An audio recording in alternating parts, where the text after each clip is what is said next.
What's going on, everybody? Welcome back to another UFC breakdown and predictions video. This time it is for Noche UFC, UFC 306, O'Malley versus Dvalishvili. And it's supposed to be one of the greatest, or if not the greatest, live sporting event ever, according to Dana White. And he's going to try and make it just as good of an experience at home through the television as it is in the actual sphere. This is what I'm hearing. I just watched the post press conference of the post episode 5 of the Contender Series press conference, and they're talking about the sphere, and that's what he ended up saying. I know he's been hyping it up a lot, and even though there's only 10 fights on the card, I'm still looking forward to this pay-per-view. We got some of my favorite fighters on here, there's gonna be some absolute bangers as well, and we're gonna go ahead and break down the entire card. Now, guys, I just did a fight companion for the Contender Series. I did a recap video as well, and I just finished up the visuals for this video. So I'm going to try and break these down to the best of my abilities. Hopefully I don't miss anything, but I got my notes here. I got Tapology up as well. So we're going to kill this breakdown, and we are sweeping this card. I'm calling it right now. We're going 10-0. Without further ado, let's just go ahead and break down these fights. Make sure you hit that like button, subscribe to the channel if you're new, and drop a comment down below on what you think of the Noche UFC event. Starting off the card, we have everybody's favorite kid in the UFC, Raul Rosas Jr., the 19-year-old phenom, taking on Aoriqileng. Now, if you guys are probably familiar with Raul Rosas. This guy came in on the Contender Series, I believe, in 2022 for season 6, if I'm not mistaken. I'm going to double check that. 2020, yep. Season 6 of the Contender Series. Came in, defeated a 7-1 prospect by unanimous decision, and then he's 3-1 in the UFC since then. His only loss being to a weight bully, Christian Rodriguez, who can't make weight at bantamweight and is forced to go up to featherweight and is losing now. So, anyway, Raul Rosas Jr., 19 years old, so you know he's improving every time he steps in the octagon. He looks like one of those fighters that is constantly trying to improve and constantly in the gym, working on his skills, so you know he's going to be better and better every single time. His striking, as we mentioned, he's getting better. His striking is also getting better with each fight, but it's no surprise where he wants the fight to take place. He wants to get his opponents down almost immediately, works to advance the position, and looks for a finish. Once the fight is on the mat, he does a pretty good job keeping his opponents there. He can get caught up in going for submissions sometimes losing position. We saw that in the Ricky Turcios fight, but he typically does a good job keeping his opponents and maintaining dominant position. Now you got Aoriqileng on the one side.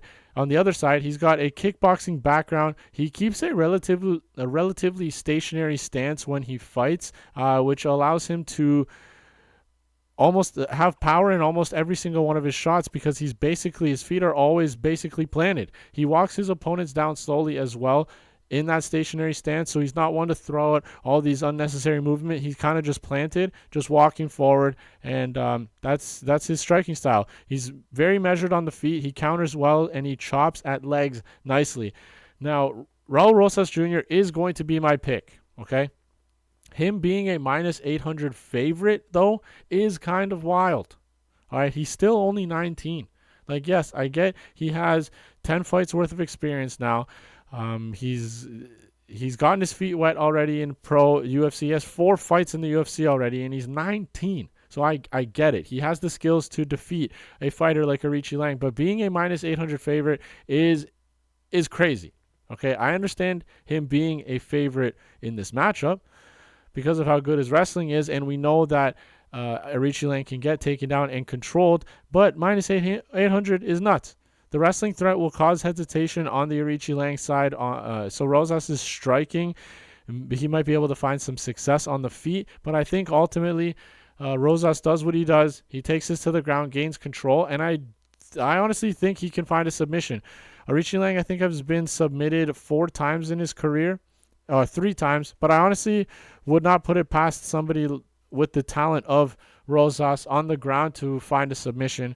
I don't think I'm going to be playing anything betting-wise in this fight, but Raul Rosas will be the pick. Let's move on to the next fight, we got Edgar Chairez taking on a short notice replacement, Joshua Van. Edgar Chairez was originally supposed to fight Kevin Borjas, who is I'm actually a big fan of, even though he hasn't found much success in the UFC. Borjas, still a fan of him, but I was going to pick Borjas in this fight for similar reasons to Joshua Van. Joshua Van has actually fought against Borjas and beat him as well. But anyway, let's talk about this matchup. Enough of Borjas. Edgar Chairez, great boxing with heavy leg kicks. He switches stances a ton and he feints a lot as well. He also has solid offensive grappling, but he is very much submission over position, which puts him in tough positions at times.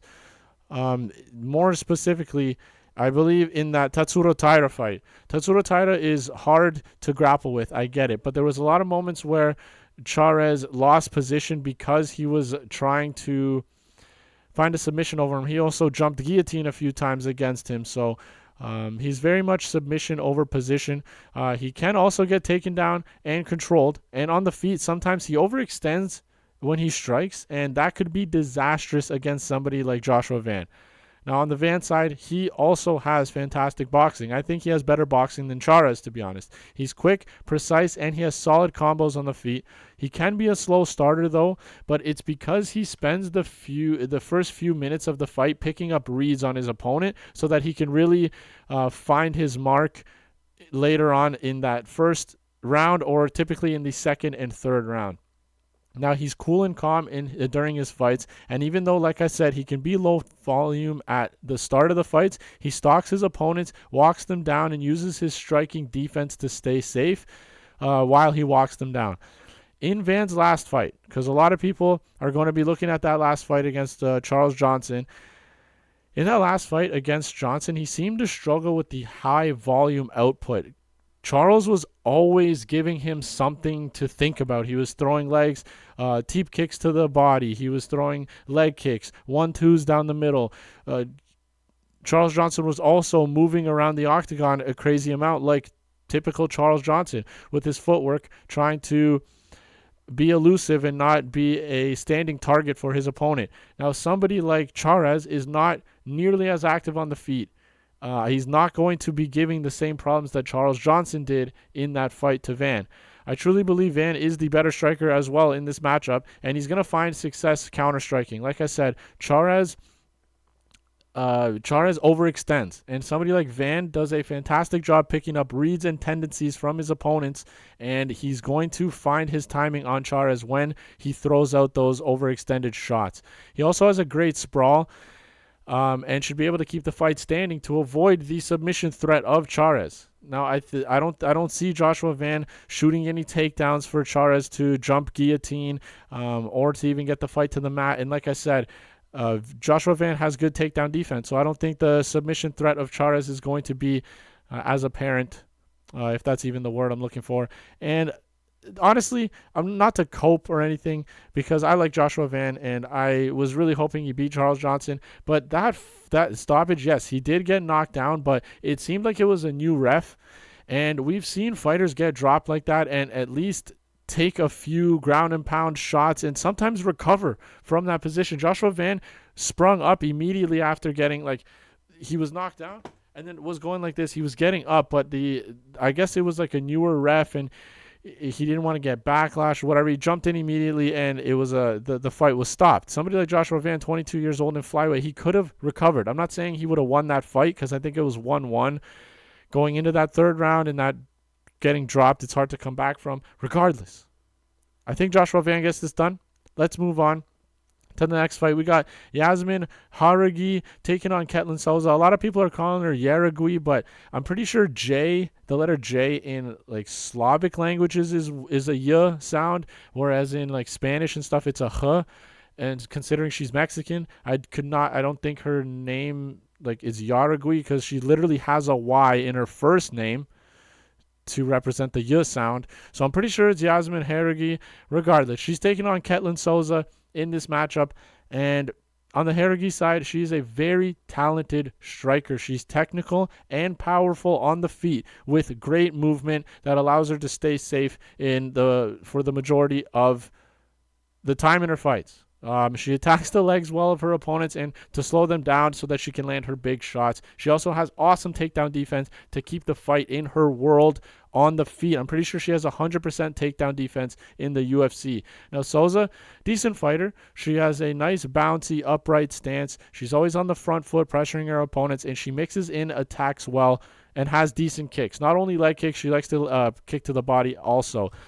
Now, when I was looking at this fight, Jauregui is a really big favorite. I'm pretty sure minus 500, and deservedly so, in my opinion. I think this fight will slightly resemble the Natalia Silva versus Jessica Andrade fight that we just had over the weekend. Souza has the bullying style, which is similar to Andrade, tries to force her opponents back up against the cage and then swing heavily. Jauregui has the technical striking and footwork to snipe Souza, similar to Natalia Silva. All right? I also think that that Souza's performance against Marnik Mann makes her look a little bit better than she really is. Marnik Mann, I don't think is UFC level, so for Souza, honestly should have been able to put Mann away. Regardless, it doesn't matter. I am really high on Jauregui this weekend.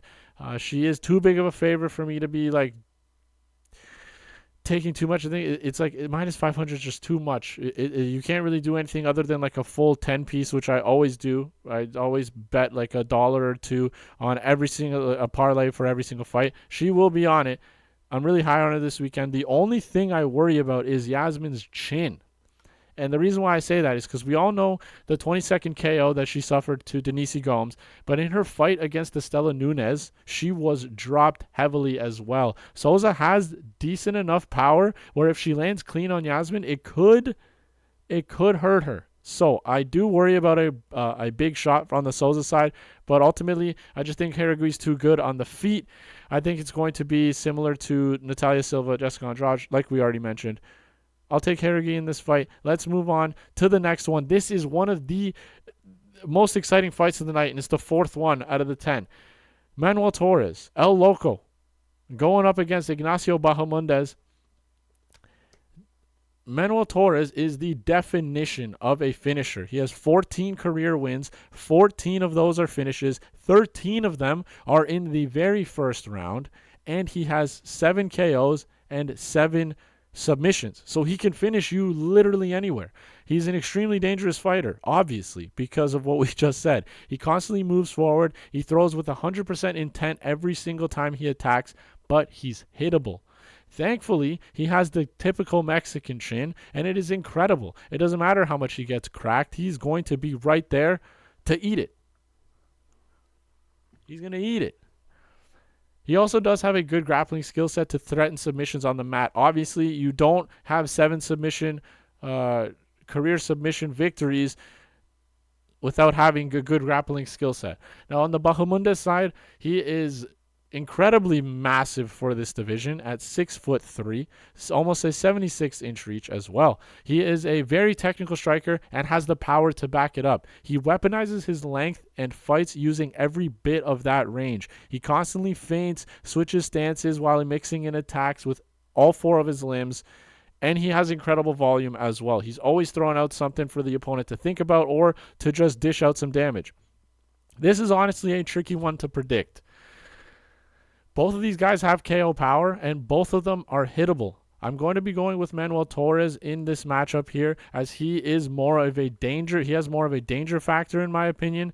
And even though both are hittable, I've never seen Torres hurt as badly as I've seen Bahamondes hurt.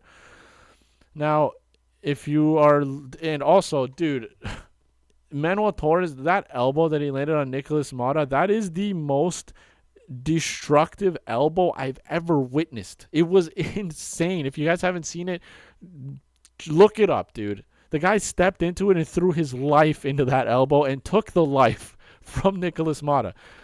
Anyway, another reason why I like the Torres side is Ludovic Klein showed a perfect blueprint on how to beat Bahamondes, which Torres can easily follow with the skill set that he possesses. Close the distance, make it a boxing match on the feet, and take away the range from Bahamondes and mix in the wrestling. That's exactly what Ludovic Klein did, and we saw Ludovic close that range, even hurt Bahamondes on the feet, and then mix in the wrestling, which Bahamondes seemed to struggle with. This fight could honestly go either way, though. I wouldn't be surprised if Bahamondes gets a decision victory over Torres, but I will side with danger here. Manuel Torres to get it done. Let's keep rolling. Next up, this is the last fight on the prelims. It is Irene Aldana taking on Norma Dumont. Now, Irene Aldana, basically a pure boxer. She's also shown actual power throughout her career as a female fighter, which is impressive. In the striking, she has decent movement and solid defense, but she tends to follow her opponent around in the cage instead of cutting them off. She's also very active. If the fights go from bell to bell and she doesn't really face a wrestler, she can put out tons of volume, definitely over 100 strikes over a 15-minute period. Now, on the Norma Dumont side, she is not a dangerous fighter whatsoever. She only has 2 finishes in her career. Both of them are submissions, and the most recent one was her 3rd professional fight back in 2017. She does have decent hands of her own and will entertain some striking exchanges, but ultimately she wants to wrestle. She has amazing top pressure and control once she gets the fight to the ground, and she also has a multitude of ways to take her opponents down. She isn't one of these fighters that relies on one specific way to get the fight where she wants it. She can catch kicks and trip her opponent. She shoots single and double leg takedowns, and she can even find them with throws and trips in the clinch. Now, I am going to go with Dumont here, and I'm kind of shocked that she's the underdog because, like, I understand there's a skill discrepancy on the feet in the for the striking, but, like, Dumont's not a slouch on the feet. Yeah, she might not have, like, crazy power, but she has decent head movement. She can also bang. She throws pretty heavily on the feet as well. We saw in the Chelsea Chandler fight, she had Chelsea Chandler running for the hills when she was landing. So she clearly has some pep in her shots. Now, the reason why I am going to go with Dumont here is I've seen Aldana get taken down and controlled, and I really haven't seen anybody that can avoid that from Norma. Aldana was defeated by Holly Holm by getting taken down 5 times in that fight. If a pure kickboxer like Holly can find success with the wrestling against Aldana, I don't think Dumont will have a trouble getting her down. Now, some similarities I was actually drawing for this matchup here was Norma Dumont's most recent fight against Germaine de Randamie. Germaine de Randamie,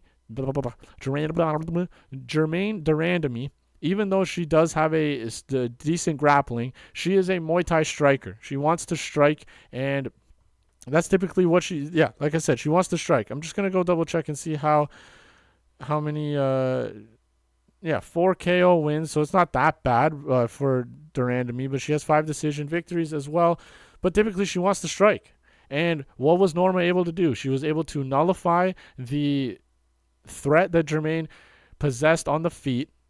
And Irene Aldana, even though she is a different kind of a striker, the boxer, I actually think it's easier for Dumont in this matchup to find the takedowns because as a Muay Thai fighter, there's a lot of kicks involved. And we know that legs are longer than arms.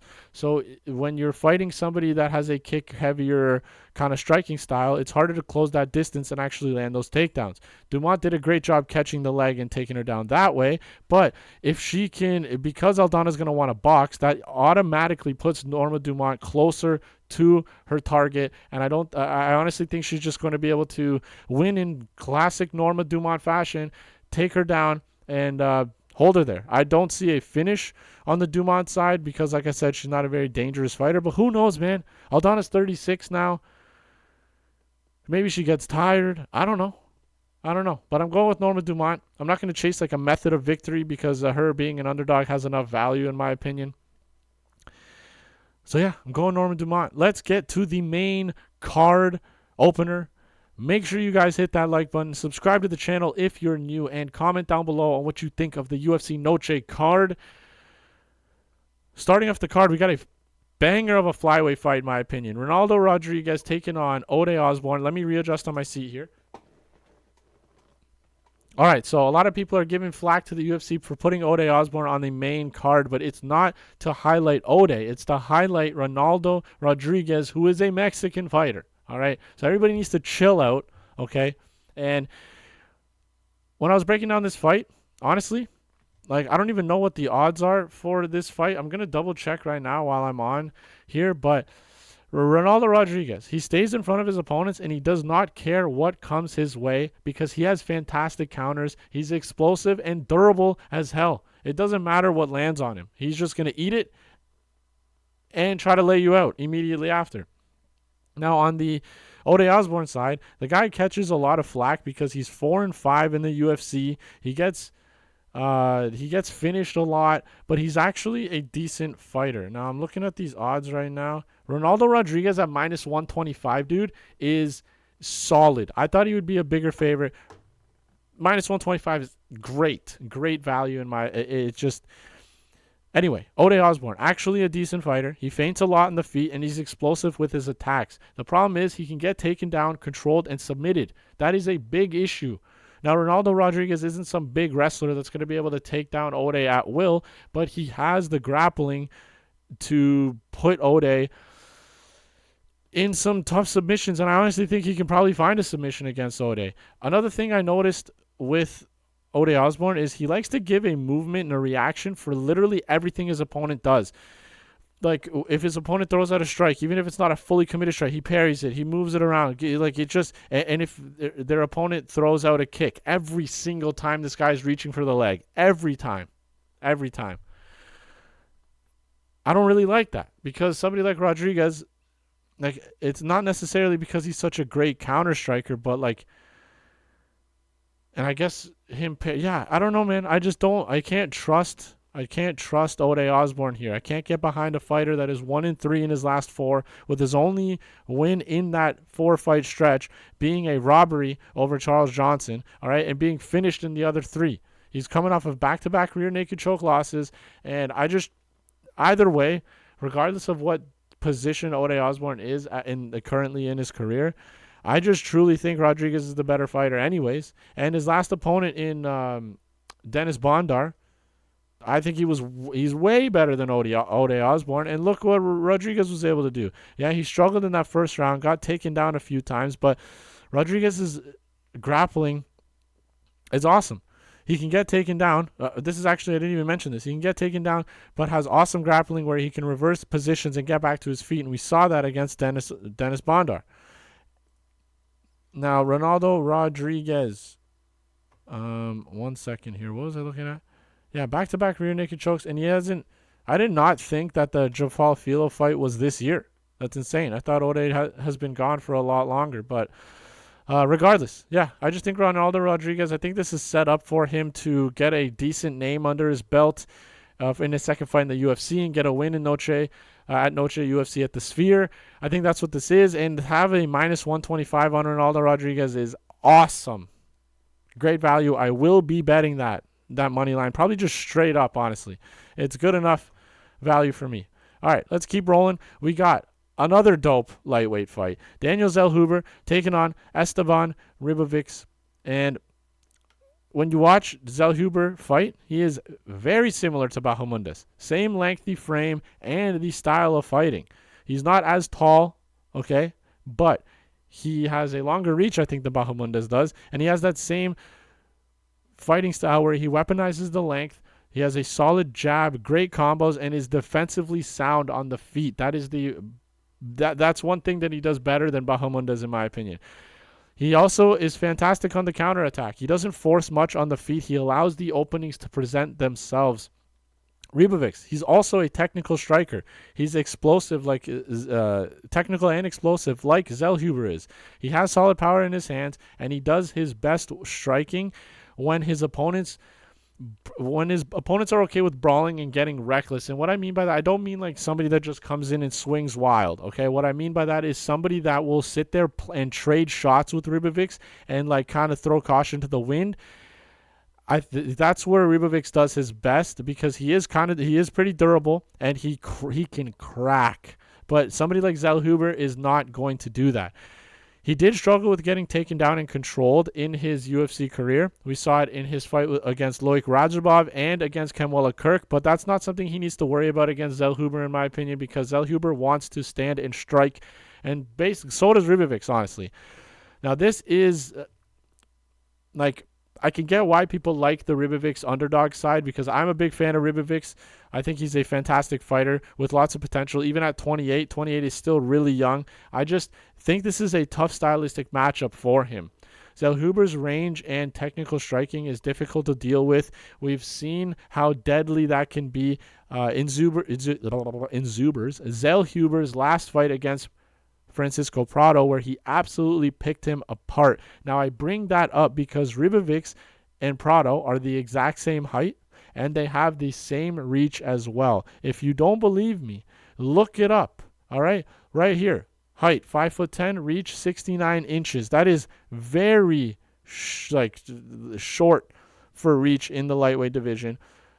Zellhuber has an 8-inch reach advantage already. All right, not already, but also. But yeah, look, 5'10", 69.3 inches of reach for the Prado side. Okay, so I think that Ribovics is a more technical striker than Prado, but the style of fight that Prado brought in that matchup with Zellhuber is how you need to approach a Zellhuber fight and take that length away, take the technical ability out of the fight, and just basically just try to land big on him.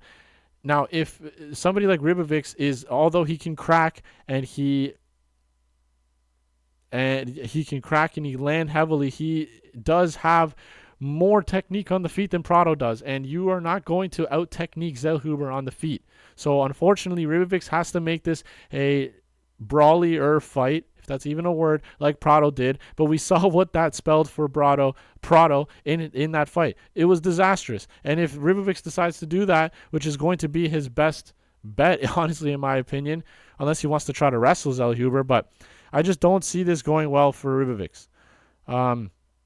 Now, also, I saw Kamwela Kirk land big in moments during his fight with Ribovics, and that is no bueno. If Kamwela Kirk can land on you and find your chin, Zellhuber will, but the difference is Zellhuber's power and the sting he has on his shots, it's going to hurt Ribovics. Ribovics isn't going to be able to walk through it like he did in that Kamwela Kirk fight. Now, I completely understand the danger factor and durability that Ribovics brings to this fight. And although I do think this fight is closer than the odds suggest, I think Ribovics is like a plus 180 favorite, and the value is definitely on the Ribovics side. I'm still going with Zellhuber to get this done. Let's move on to the featured fight of the night. Rescheduled. Brian Ortega taking on Diego Lopes. Now, I don't need my notes anymore because this is all coming from here. Actually, I wrote it down in my book right here, my trusty book. But I don't really need much of the breakdown here because I've already broken this fight down for UFC 303. And I was picking Diego Lopes, and nothing changes. Nothing changes. Some things might change for other people because of how Diego performed against Dan Ige for the replacement fight. Excuse me, but nothing changes for me here. Brian Ortega, can't trust the guy. All right? Last fight, he pulled out, couldn't make weight. Then they agreed to lightweight. Then last minute, he's like, I'm not fighting. I don't know if it was it was probably a medical issue, blah, blah, blah. I was going to call him Diego Ige. Dan Ige steps in on hours' notice and fights Diego Lopes, okay? Lopes wins that fight against a dangerous fighter in Dan Ige. But what my point is Brian Ortega can't be trusted. Who knows what he's been doing during this camp, okay? Whether he's going to be able to even make weight or not. It just doesn't seem like he's taking things seriously anymore. Honestly, that's what it feels like. On top of that, I think the guy might be injury prone, all right? In his first fight with Yair Rodriguez, guy popped his shoulder out in the fight, okay, in the first round. Popped his shoulder out. Who knows how that's doing? Against Yair Rodriguez the second time, a year and a half later, this guy rolls his ankle before the fight even starts. What is he doing? The guy's injury prone, can't be trusted, doesn't seem like he's taking it seriously anymore. And he's going up against somebody like Diego Lopes, who literally is a coach as well, is in the gym every single day, and is very much taking his career seriously. Now, I want to address the last time when he ended up gassing against Dan Ige, somebody that came off the couch, all right, who Diego Lopes should have better cardio. Now, listen here, all right? Dan Ige, yeah, he might be coming off the couch, but Ige is somebody that probably trains all the time. He probably stays in the gym and to be fight ready. Okay, that's why he was able to take the fight on like hours notice. All right. Something you also have to take in mind. Brian Ortega could not make featherweight. All right. Diego Lopez's entire camp is set up for him to cut weight to get to 145. Diego Lopez makes 145. Then, like, even Diego Lopez was already on weight, I think, a day before when Brian Ortega was like, I can't make 145. Let's fight at lightweight. Diego's like, okay. So then Diego makes weight for 155 instead. And yeah, you might say, oh, you're not weight cutting as much, so that's even better for you. It's like, yeah, maybe, but he was already at 145. Now he has to go back up to 155, all right? And then Brian Ortega just fully pulls out, all right? And then Dan Ige could only make it down to 160 on a couple hours notice. I guess that was his walking around weight. So Diego's like, okay, I'll make that too. Made that. And it's not the sense of the weight cutting that I think what the issue was. I think the issue is it's just so mentally exhausting. It's like, okay, I need to make down featherweight. I made featherweight. Okay, now I got to get to lightweight. Okay, now I'm not even fighting at all. And then all of a sudden Ige comes in. Okay, I guess I'm fighting again. And honestly, props to Lopez. The guy was going to get his show money, but he's like, fuck that, dude, I'm fighting.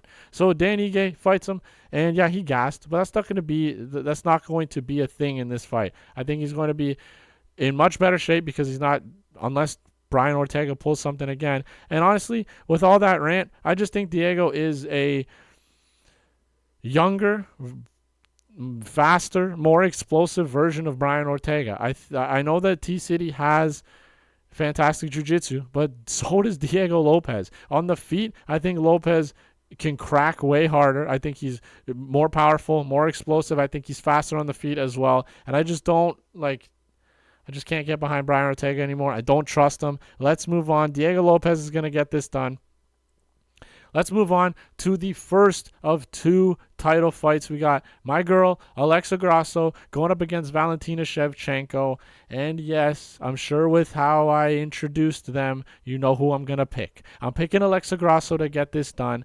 And unpopular opinion, all right, when everybody's screaming robbery this, robbery that, I don't even think Valentina won that fight, all right? Unpopular opinion. But it shouldn't have even come down to one of the judges making it a 10-8 round to be a draw. It should not have come down to that. Okay? That's not what it should have come down to. That first judge that had it for Alexa Grasso, I agree with. That judge was right. I don't care about the other two judges. All right? The first fight, though, because this is a trilogy.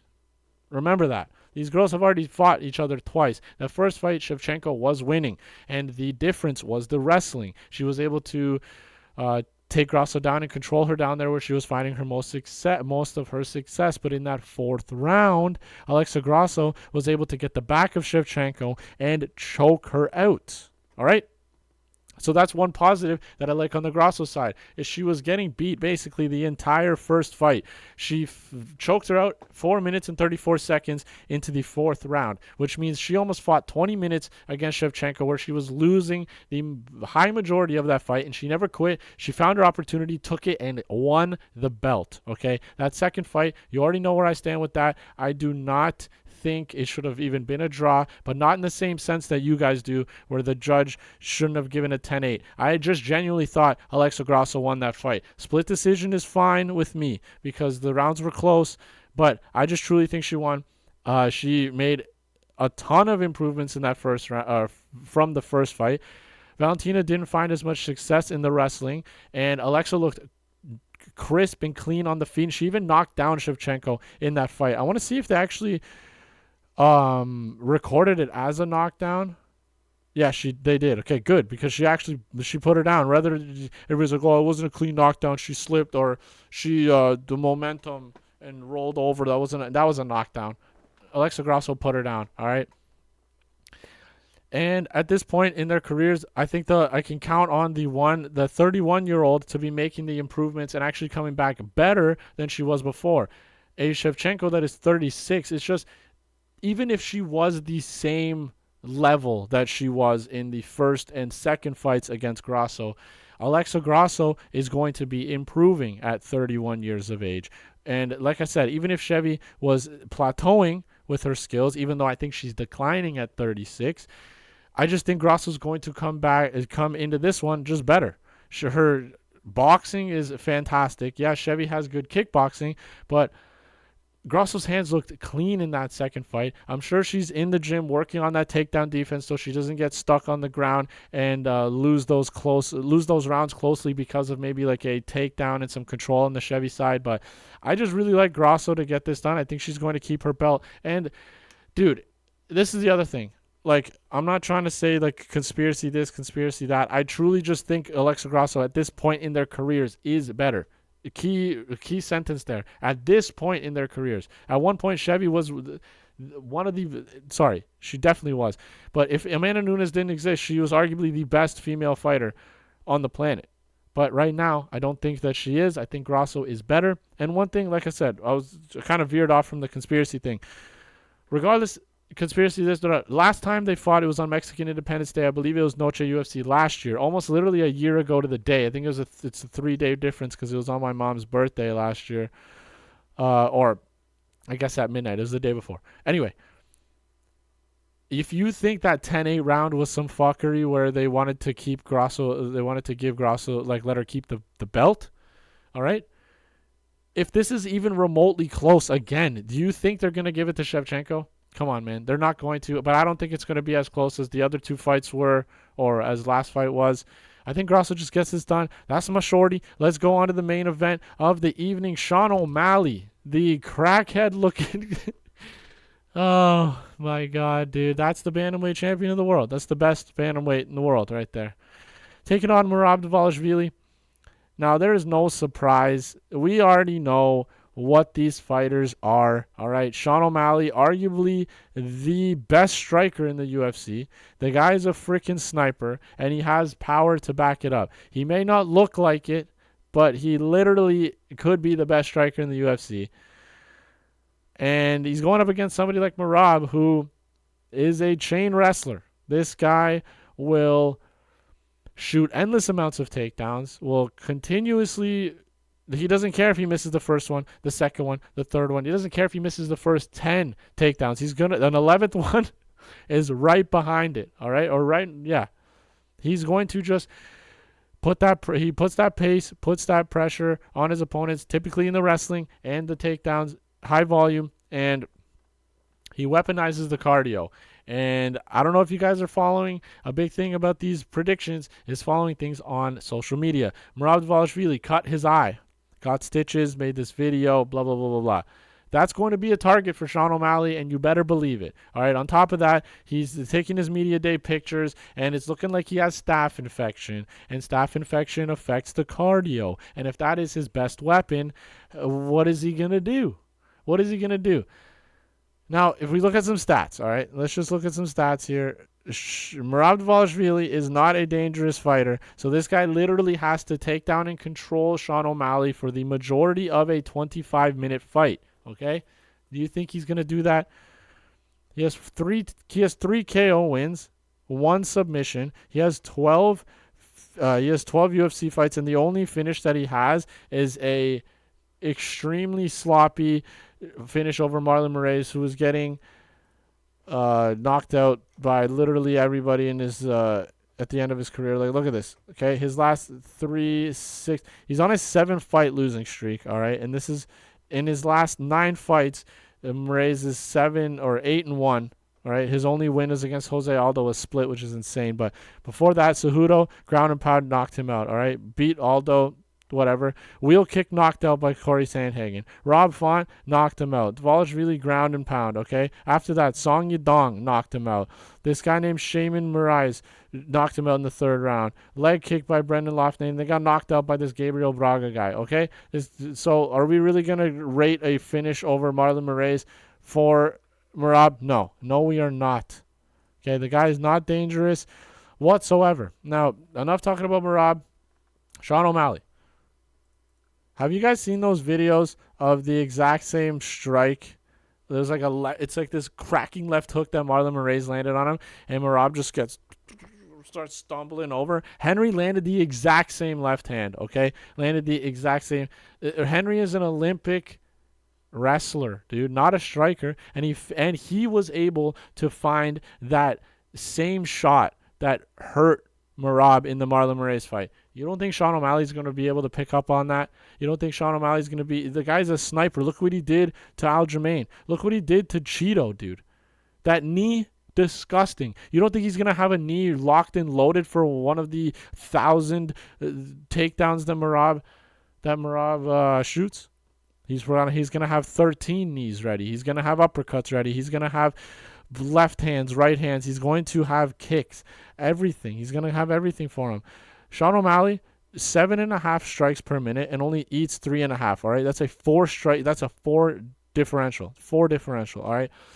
He does have a 62% takedown defense, but this is what you got to keep in mind. Okay, so early on in his career, he was getting taken down by these random people. Okay, but since then, he got taken down once by Thomas Almeida, but we saw how that ended. Busted him. All right. Aljamain wasn't even able to take him down, so remember that. Petr Yan was able to take him down 6 times, which is the concerning thing in this matchup, honestly. I think Merab, I'm not saying this is going to be an absolute shit-kicking on this. Honestly, it might, though. It might be.